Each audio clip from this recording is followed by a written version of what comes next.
to Auburn Community Television in this episode of Meet the Artist. Meet the Artist is supported by the North Auburn Artists to introduce artists in our local community. Today we are in the beautiful foothills of the Sierra Nevadas, visiting local artist Chris Magisano. Chris does amazing jewelry, and I'm so excited to be invited to her studio.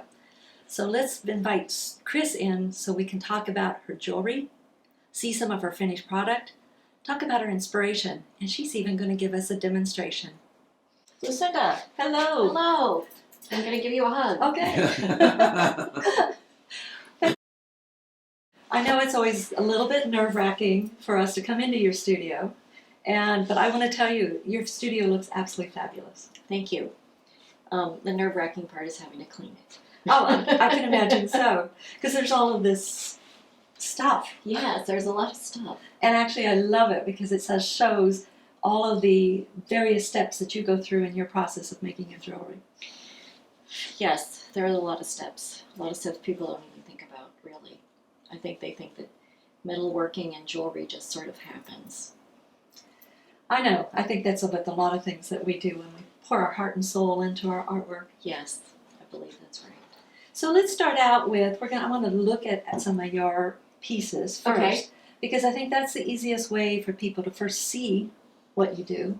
And then we can talk about a little bit, how you put it all together. Sounds good. Okay. So let's start first, because this is a big piece. This is a big piece of ocean agate, and I think it's ocean agate anyway. I bought it because it looked so much like Murano glass, and I thought this is going to make a beautiful something. And then I got it home, and it was so honking big. I thought, what can it be? And so it turned into a bracelet that I'm really proud of. And it was one of those pieces that you just, you think, okay, I don't really want this to go anywhere. And then you think, okay, it's time for you to go. And it is now time for it to go. So I think this year sometime it will find a new home. Well, let's hope it does. And one of the things I love about your work too is, so this is a beautiful stone that you have at the front of it, but just the way the work is in the back.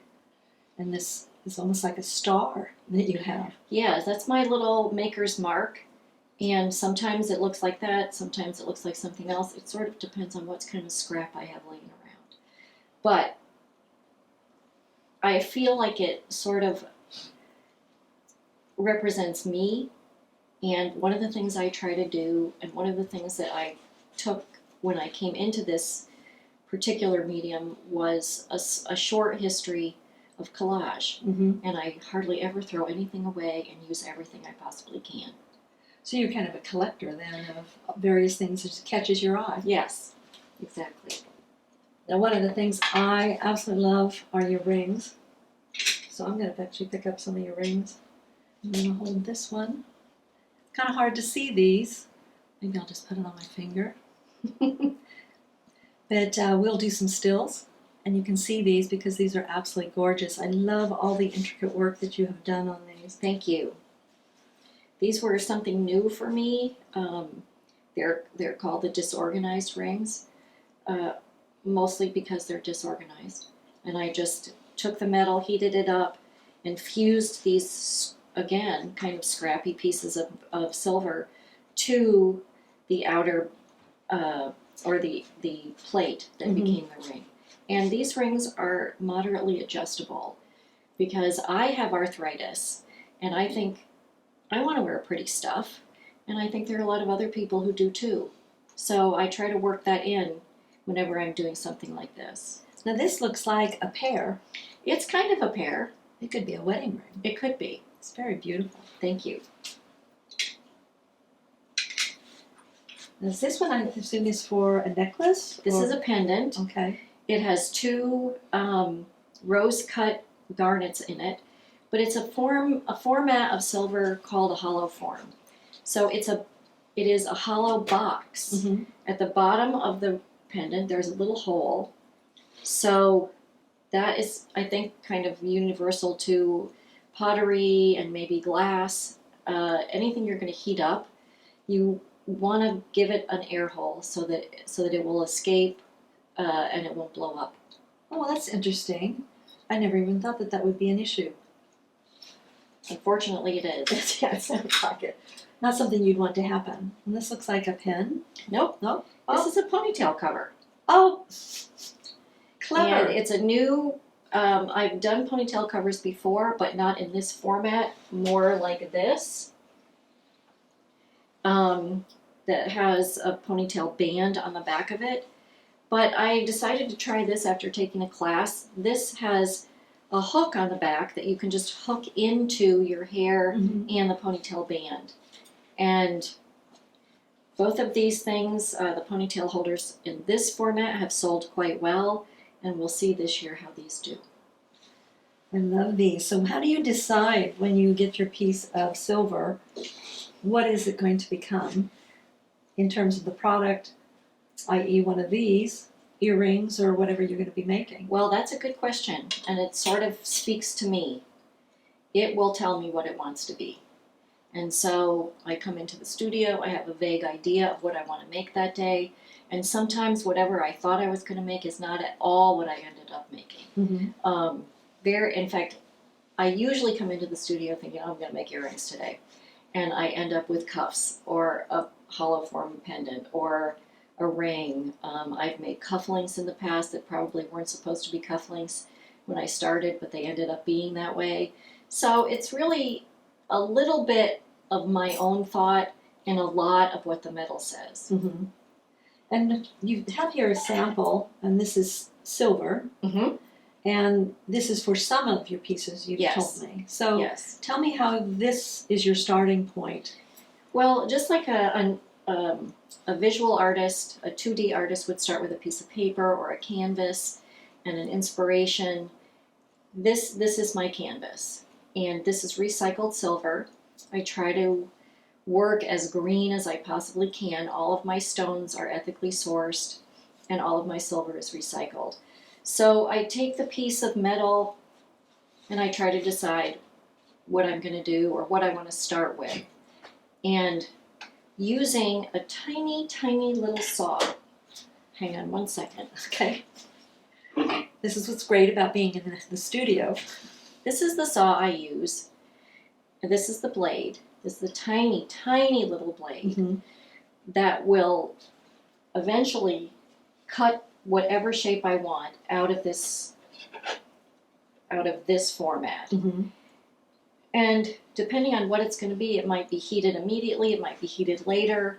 It may be that it sits and I put a bezel on it, or it becomes a hollow form like this little box where it has sides and then a top. In some cases, it might be a piece of wrecked silver that I look at, that I pull out of my pile and go, oh, I'm going to do something with that today, which is exactly what this ended up, or this started as, a piece of silver that I just couldn't use for something else. It was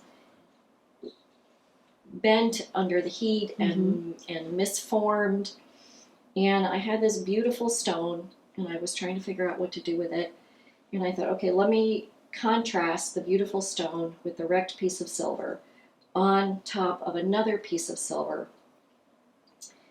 And then I ended up putting another stone on the bottom and a couple of bales. And so now this is a pendant for a wire or a chain or whatever, even a cord, whatever somebody might want to use it for. And I see you have a lot of different earrings as well. Well, there are a lot of different women in the world. Well, that's what I love about coming into your studio, because honestly, if somebody can't find something that they love in your studio, then they're not looking. They're not looking. Because there is just so much variety here that people can select from, which is it's an adventure coming here. I think so. I hope anyway. So I noticed you have a notebook here that you have some drawings on. Yes. So that's, I'm assuming, is before we even get to the point of cutting this. Well, sometimes, like with a collage, you start putting the pieces together before you ever draw anything. And I have an awful lot of things that became drawings after they were made. But in this particular case, so I was commissioned to make a money clip for an anniversary for a friend's husband actually. And I wanted to make sure that whatever I came up with, she was going to like. Mm-hmm. And so I did 4 drawings, and the truth is, what I ended up making is not part of the drawing. But it was a place to start. And sometimes that is kind of how you have to start. You have to think about what you want to do, or you start putting some pieces together, and then that inspires you to sit and draw or stand and draw, whatever however you do it, and figure out what is your end goal. And so sometimes there are drawings before, and sometimes there are drawings after. Now, one of the things when I'm doing my artwork is I kind of have an idea of, it's like you're saying, at the start, but then the piece itself takes on a life of its own. And so that's what you're basically describing here. Yes, exactly. Now, when you're going through the process, like say when you knew that you were going to be changing this design, did you go back to the woman and say, hey, guess what? No. So she's just going to be surprised. She was really surprised. She loved it, and when she gave it to her husband, he really loved it too. Yeah. So I think that sometimes you just have to sort of follow the direction that you are led in, rather than thinking, no, that's not what I'm going to do, that's not how I started it, that's not part of the drawing, this is what I'm going to do. And then you just do it. And when I ended up sending her the picture when it was finished, she was really excited and very surprised. Well, that's it. And then it's just good for both of you. Yeah, then. exactly. Well, one of the things I too notice is that sometimes I think I like to create work that's more for me. And so all that artistic creativity flows out. And sometimes when I'm doing commissioned work, the more they interfere with that.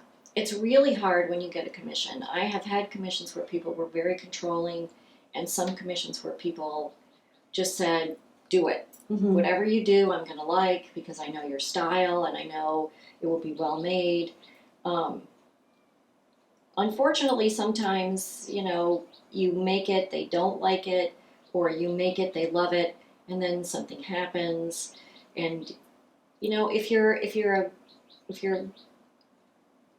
you're ethical, I think, maybe is the right term, you say, I'm really sorry that happened, bring it back to me, I'll either remake it or I'll fix it. Mm-hmm. And you stand by your work, no matter how it happens that this thing might have happened.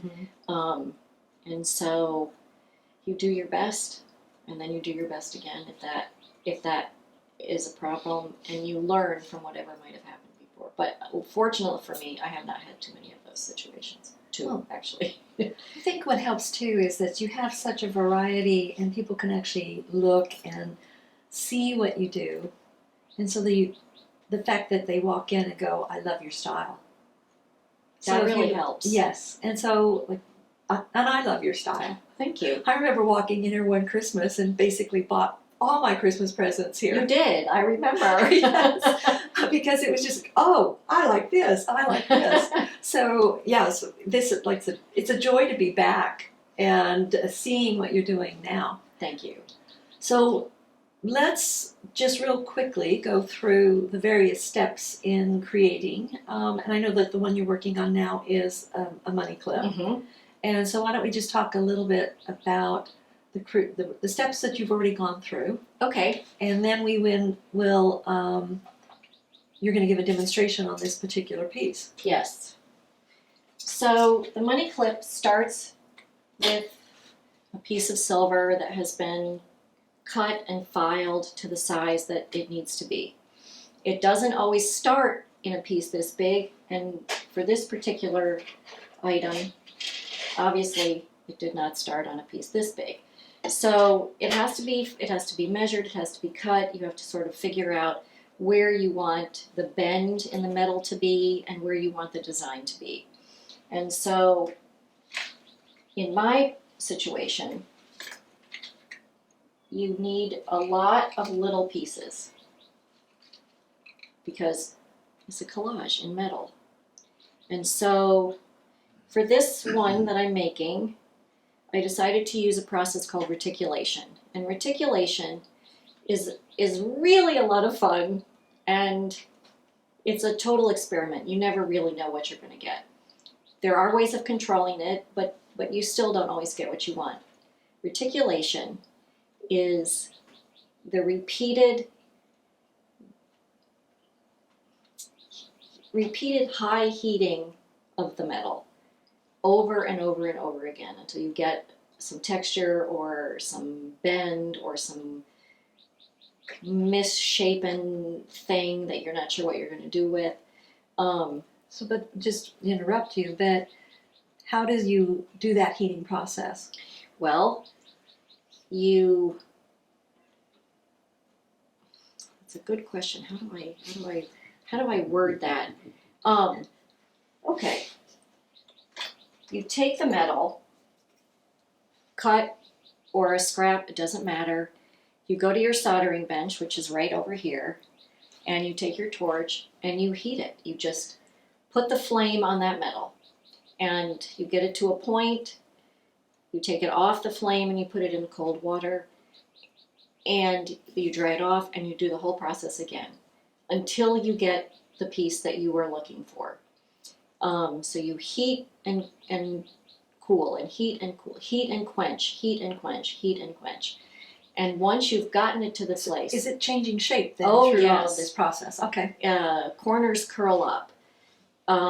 Depending on where you have the metal sitting, if you have it sitting on something flat, you're going to get easy texture. Mm-hmm. If you have it sitting on something that is bumpy or has a little form to it, you can manipulate that metal to pick up that form. So you can have something with a lot of undulation in it, with a lot of things that just stick out, things that are, if you treat it in a certain way, you can get raw looking holes in it. So it's fun because you take something that is clean and lovely and pristine and you just mess it up. And then you use it. Mm-hmm. And I really like doing that. So that's what I have done with the embellishments for this new money clip.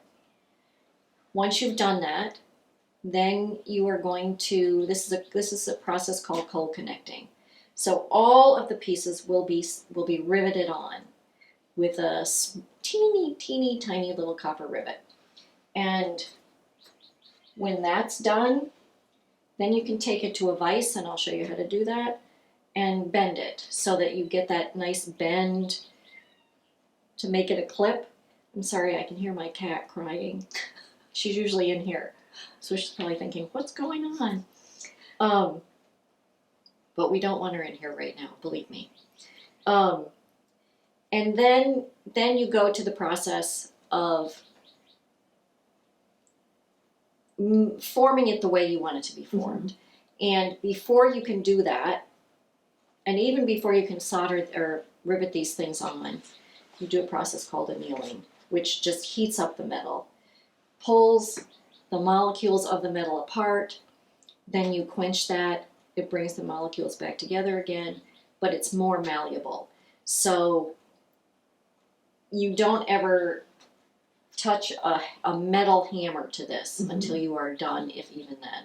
Because you want to keep that malleability, because that's going to make it a lot easier on that thick metal to be able to bend it. You're talking about taking a hammer to it. I assume that's where you're going to be beating the silver. Well, yes, you could. You definitely could. Well, now we have all different types of hammers. So either of these hammers, this is a nylon hammer and this is a leather mallet, mm-hmm. they will not cause the metal to harden.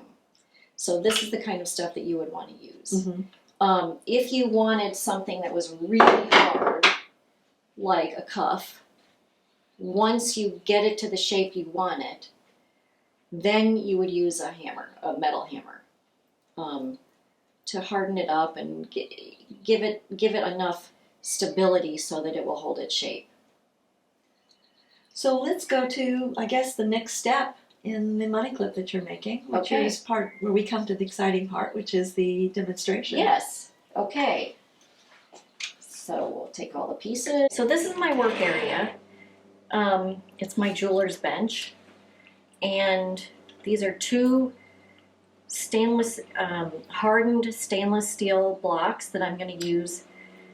This is a leather mallet, and this is called a pointy thing. I can't remember what it's called. And I'm going to use it to mark some holes on this piece of metal that is going to become a money clip. Once I mark those little holes, then I'll be able to drill them out for the rivets that will hold the little pieces on. So we'll start actually with putting these little divots in the metal. The reason we put the divots in is that if you don't, the tiny little drill that you're using to make the holes will just slide. So you need a little something to hold it in place.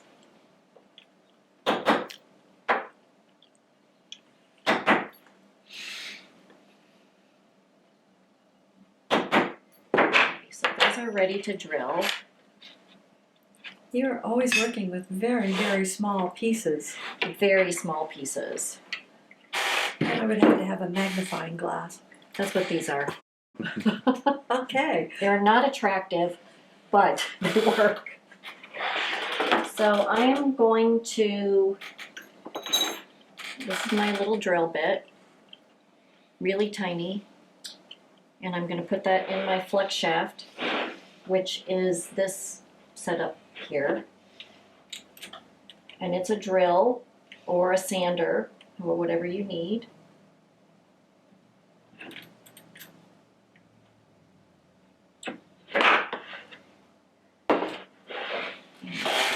It's on. And I'm short, so I gotta scooch up to reach the pedal. I'm always, every time I use this, I'm going to be using it, when I say it, I mean the flex shaft drill, with some kind of oil or grease that's hard, that is made for this purpose, so that when I drill, my motor is not going to get dried out. All right, let's see. And if you can hear my cat in the background, she is a studio cat, but she doesn't like people. So we don't want to bring her in. So we won't feature her. No. All right. Now one of the things that really helps is taking a picture of what you want your design to look like. And that is what I have done. She's beside herself. And I am a great proponent of Scotch tape, so that my drill holes are in the right place. I tape the metal down so that it doesn't move around when I'm trying to drill.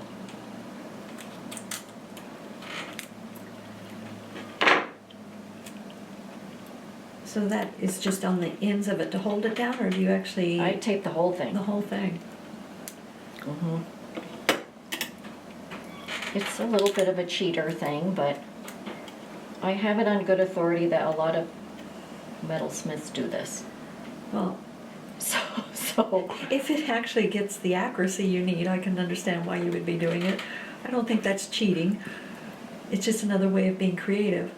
it's trying to figure out how not to ruin the piece of metal and get the end result. I always say is creating art is about problem solving. It's totally problem solving. It is 100% of the time problem solving. So now it's taped in place. The other thing I do is once I have drilled the first hole, I secure it to the wood using little bitty rivets or little bitty hooks.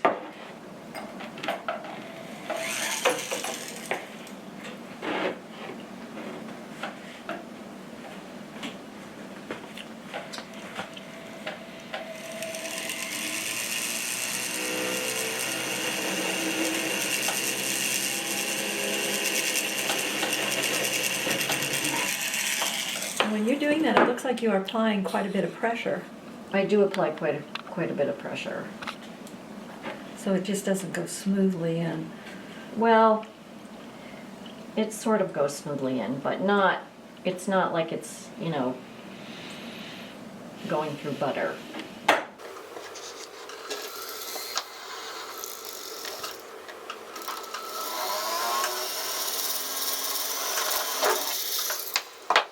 And this is not always a smooth process. Yesterday I was working on the other one and I broke about 6 drills. So the bit in the drill? Yeah. Well, I guess it's like when you sew on the sewing machine needle. Exactly.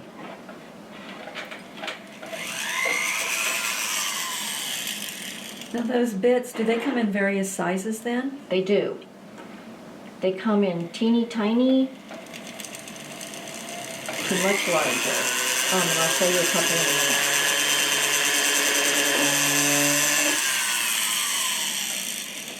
Okay. So we need 6 holes. We have 3. Boy, this takes a lot of patience. Oh my gosh, it really does.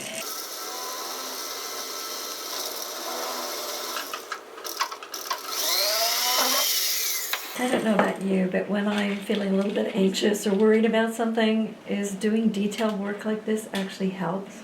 Because you have to focus so much. It does. It helps me, that's for sure. So it's our therapy. Yes. It's totally therapy. I know a lot of jewelers who love to saw because that sawing process takes so long and you really have to concentrate that it is to them kind of like therapy. So art is therapy on multiple levels. Yes.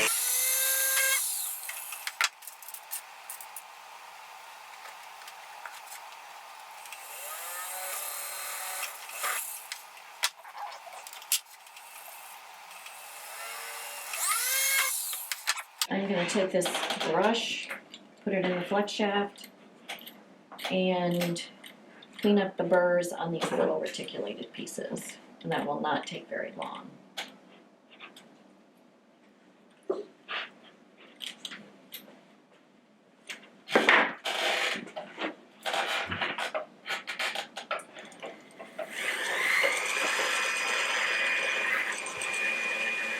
If you don't do this, what happens is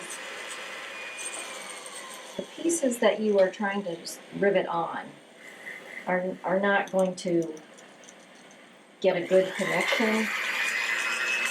They may not get a good connection if they're bent or if they're kind of wobbly like this. I don't know if you can see this. This is not flat.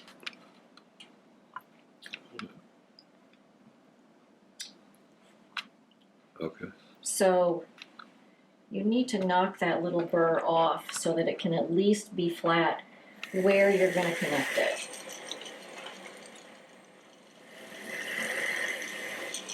Sorry, I know my hand is kind of in the way.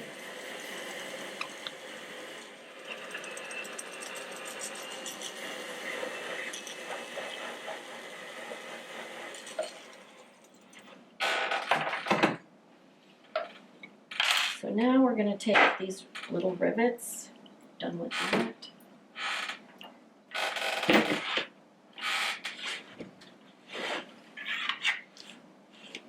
Actually, I'm not going to use that one.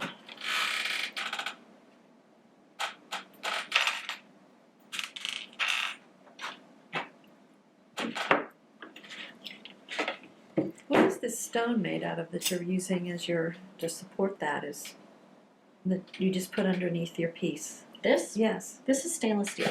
Okay. And it's not hardened stainless steel like these are, but I'm using it because I have taken a drill head and put a few little divots in it that will help shape the rivets. Oh, interesting. Okay. However, I need to make the rivets. So I need this little piece of copper wire and another flex shaft piece because it's easier to make nice looking rivets if you round out the wire that you're putting in. So I've taken a thing called a cup burr, and I'm going to move these out of the way just momentarily. Take the end of the wire, put it in the little cup,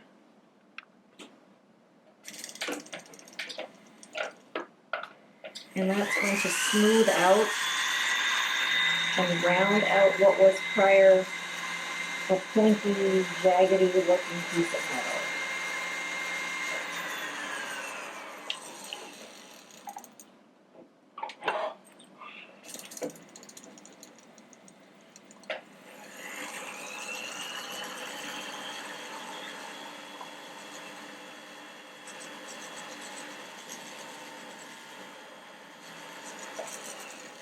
I just assumed that you somehow purchased rivets and supposed to have making them your own. I'm sure you probably can, but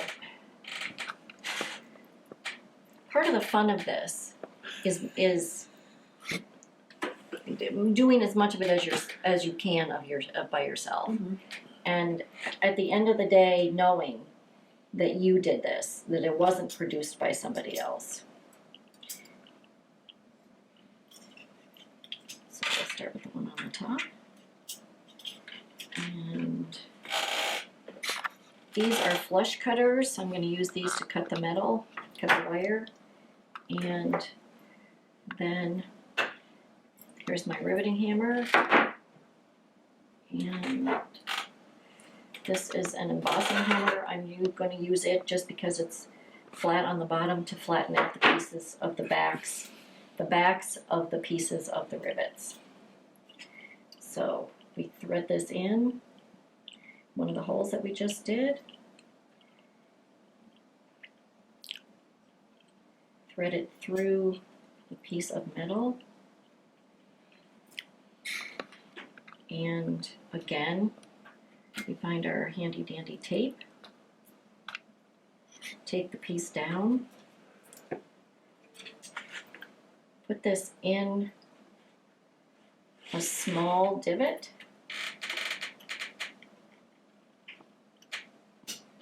Push it all the way down. Take the flush cutter. Cut it not too short, but not too big. I know that looks really short.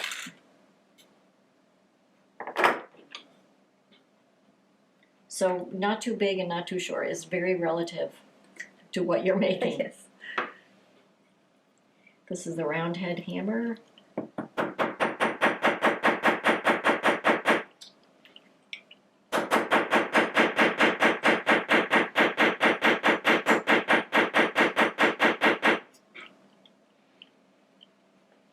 Again, very tiny, and so we have a tiny little rivet holding it in place that's nicely rounded on the top and not pointy or sharp on the back. And so we'll do a few more of these, and then we'll go through the whole process again of rounding it out and putting it in and cutting it.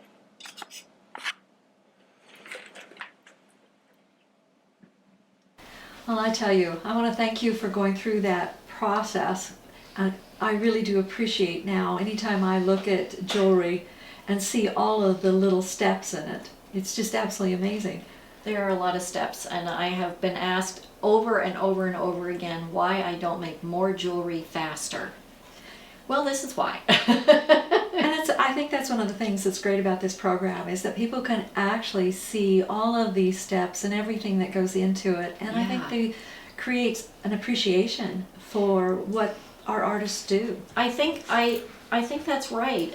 I have a part-time job at a gallery, and I am always surprised when somebody says, "Oh, I could do that," or I had the opportunity about 2 weeks ago. A little boy came in with his mother, and I heard him say to her, "Why does everything cost so much?" And she was at such a loss as to how to explain it, and I'm not even sure she knew.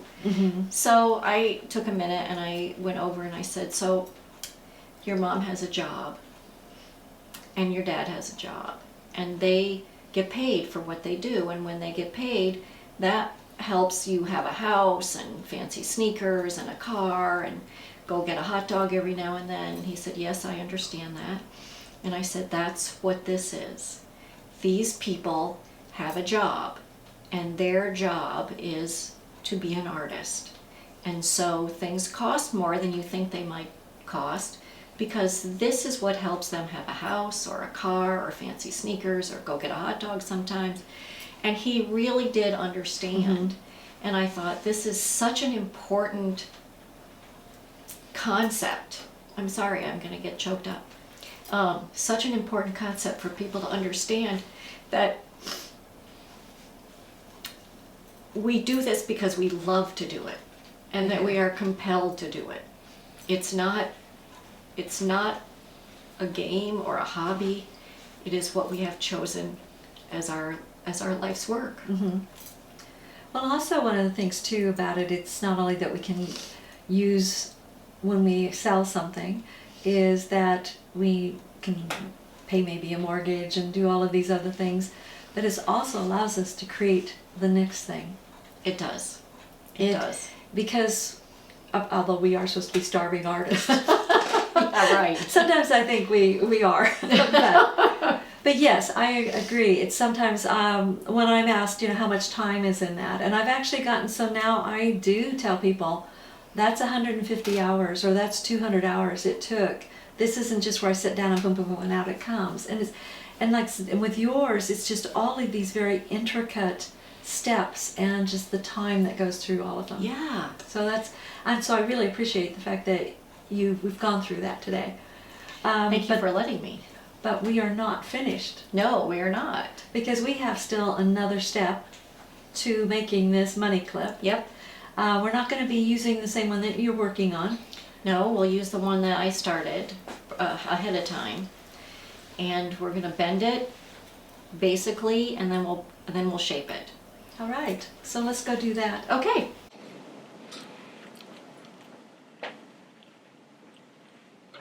So what step are we in right now? We've just bent the piece to a 90 degree, or roughly a 90 degree angle. I don't know where I am. And that is all we're doing here. So we moved to another area of the studio, and we're going to now see the next step in this process of bending this money clip. All right, so I've got 2 hardened steel blocks. They're sitting on a silicone pad, hoping that it'll keep it level and keep it from sliding. And I'm putting a piece of solid metal, round metal, in between the top and the bottom of the money clip to shape the money clip, to help shape it. And if we're really lucky, I'm going to be able to do this with my hands.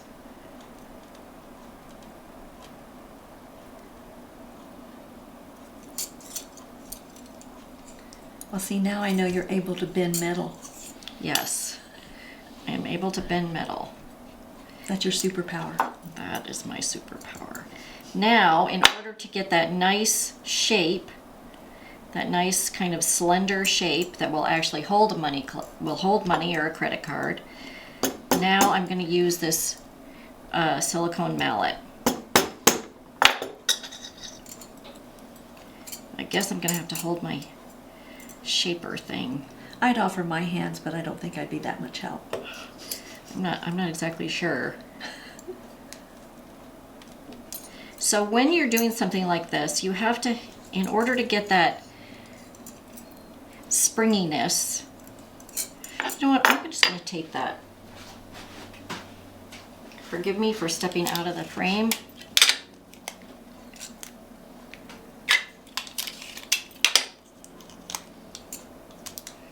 Now I can bring this in kind of where I want it. In order to get the springiness, you have to hit above, not down below, but you have to hit kind of where the bend is. So I've switched over to a leather mallet. I think that will be better.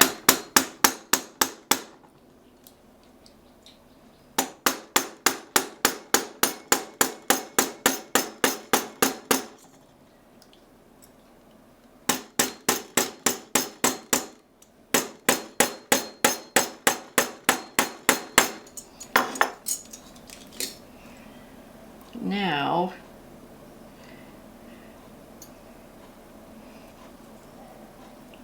we can kind of go down below a little bit.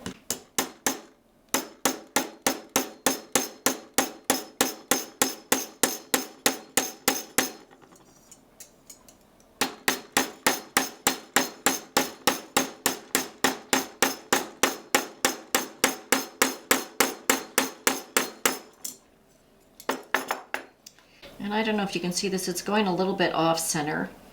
That's okay, because it's still malleable and we can fix that later.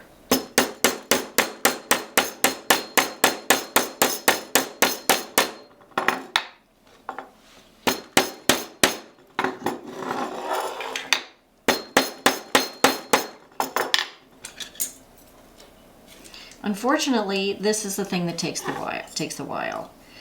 The rivets take a while, but they're pretty simple and straightforward. But this part, this is the harder part, I think. You think this is harder than putting the rivets and everything on I do, because you have to get, for this kind of project, you have to get just the right shape.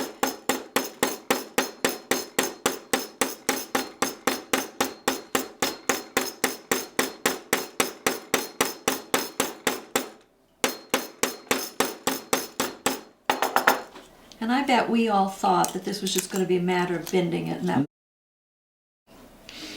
It's starting to take a good shape, but in order to really hold the money in there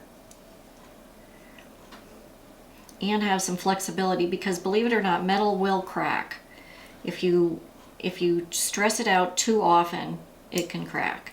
So it has a little bit of flexibility, but not as much as I would like. So we're gonna do a little bit more. Well, the first few money clips I ever made, I had a really hard time figuring out where is the springiness coming from and how do I do it and how do I shape this so it has a nice shape. And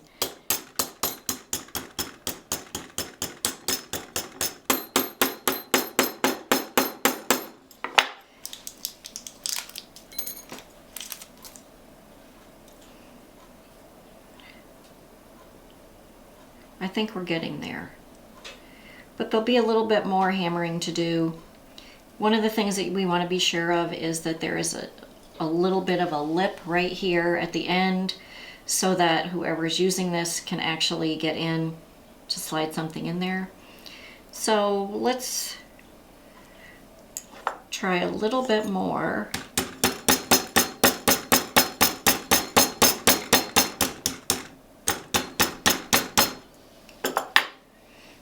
And you would just keep doing this and keep doing this until you reach that level of, I know this is done. The ta-da moment. The ta-da moment, exactly. Because otherwise, you send this out into the world and somebody puts $1 or a credit card in it, or $20 or $100 or whatever they've got, and it falls out. So you don't want that to happen. Now, after you're finished, do you test it out? Oh yeah. I'm about ready to ask Phil here if he's got some money. Oh.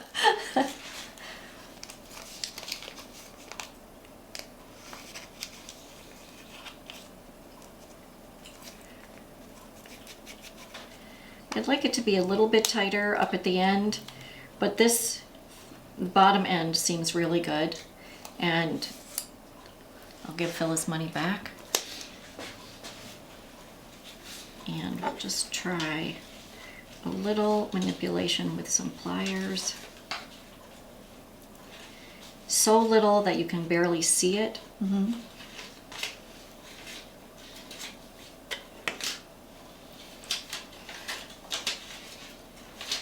And I see a couple things I need to correct, but I can correct those later. But mostly it's shaped the way it's going to be. Now, you indicated that you would go back and do some correction stuff. Is that actually what's the design on it, is what you're talking about? No, I'm just seeing that in our bending, and this happens sometimes, a couple of the rivets have smushed down so that you can't see this very clearly, but you probably can, LouCinda. You're assuming that I have good eyesight. Well, what's happened Which I is don't. I have to push the rivets back up. Oh, I see. I have to be really careful.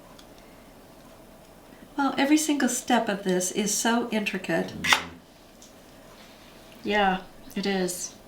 Well, I love it, and I've loved your showing us all of the steps, and that I really, now I'm going to come into your studio and appreciate it even more.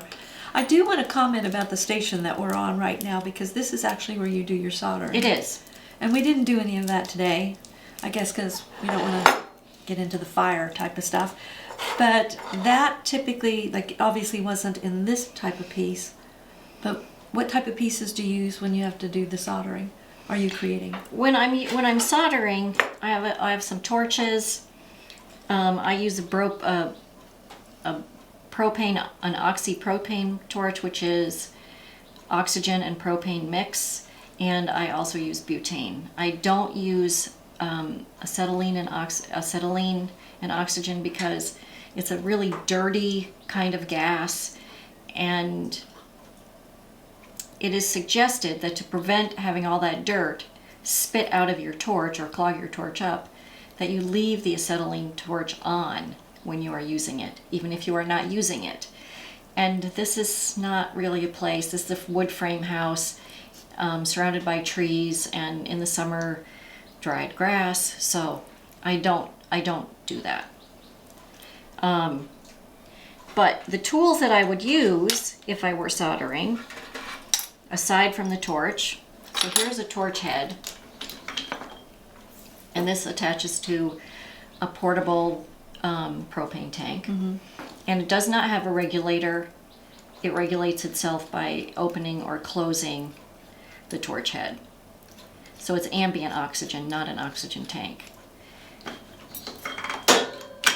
I would use a soldering pick and a pair of tweezers. And then you're right here and you're just working on here. Yes, this is a pan full of pumice stone, which helps as a heat sink. So if you wanted to heat something like this, but you didn't want the top to get hot, there are a number of things you could do, but one of the easiest things you can do is put it face down in the pumice so that the pumice collects the major part of the heat. And then you can do the work that you need to do without worrying. In listening to you talking about this, I also realized there is such a level of knowledge that you have to have in order to do what you're doing. Like just even talking about that and knowing that the pumice will take that heat away. You're a chemist and a physicist, and Yes. there's all kinds of things that you're doing here that you don't really think you about. Don't. Yes. And then somebody says, "Oh, well, you're doing this, you're doing this." It's like, yes, and you're a constant problem solver all the time. All the time. Well, I think we're just about out of time. So why don't you tell our audience if they want to get in contact with you, what's the best way to do that? The easiest way is to log into my website, which is maggiesmeltdown.com. The name of my business is Maggie's Meltdown, and there is an email there, or you can just email me or go to the website. Those would be the easiest things. And if you really needed to find something fast, didn't have time for shipping, my work is available at the High Hand Gallery in Loomis. Well, thank you so much for letting us come by. Oh gosh, thank you so much for coming. Well, you gave us so much time, and again, developed such appreciation for what you do. And I am looking forward to coming back, and I'm sure that, I'll probably be dropping a few dollars here. So I also want to thank you for tuning in to Auburn Community Television by either seeing us on Wave Channel 20 or going to YouTube. The beauty of this particular show is that it introduces these artists like Chris that are here in our local community. Who knows, by watching this program, that just possibly you'll discover that there's an artist just around the corner, or just maybe you'll discover the artist within.